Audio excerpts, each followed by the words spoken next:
Köögivärvikamm on lihtne, aga mänguline. Vormid on pehmed ja siis siin on kombineeritud nii melamiini, värvitud osa ja krüüli.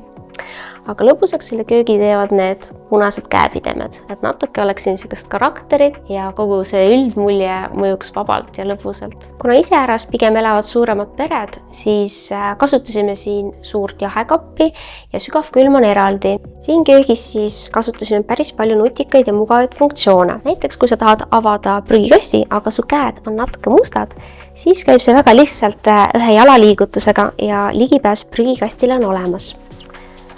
Samuti tegin siia sellise väiksema prügikasti osa, ehk alati kui koguneb seda bio või mis iganes väikest puru, on seda üsna ebamugav sinna suurde prügikasti lükata. Ehk siis kui siin tasapinnal on väike mustus, siis saab seda kohe siia prügikasti suunata. Ja kui taha seda sahtlit prügikastina kasutada, siis saab kõik need korvid siin eemaldada ja jääb selline hea valgustatud sügav sahtel.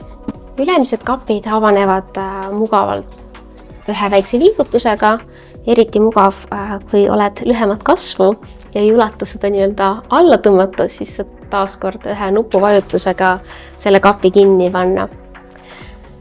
Köökides alati soovitame kasutada majapidamis paberinišikest, et siis ei ole siin tasapinnal ühtegi paberrulli. Segisti funktsionaalsuse võlu seisneb selles, et taaskord kui käed on toiduga või mingit taignaga koos, siis saad selle ühe liigutusega sisse lülitada. Ja siin saab loomulikult kõiki neid tugevusi ja funktsioone vastavalt vajadusel sättida. Valamu kõrval on seebidosaator, taaskord puhas pind ja ei pea siin mingisuguseid potsikuid seisma. Valamu on paigutatud tasapinna alla. See on väga hea lahendus just selle tõttu, et kui siia mingi pudi või mustus koguneb, saab selle siia mugavalt valamusse lükata. Minu arvates ise ära kodus võiks elada ka mõni lemmikloom ja sellepärast planeerisin siia kööki juba talle ka väikse söögikoha. Aga kui selle kodu tulevane omanik ei oma kodulooma, siis seda plokki on väga lihtne siis asendada ühe sahtliga. Saare sisemine külg on siis üsna avatud, aga see on just selle mõttega, et sul oleks mugav siit haarata, võtta ja toimetada. Siin on loodud siis osa rätikute hoidmiseks ja lõikelauade kandikute hoiustamiseks.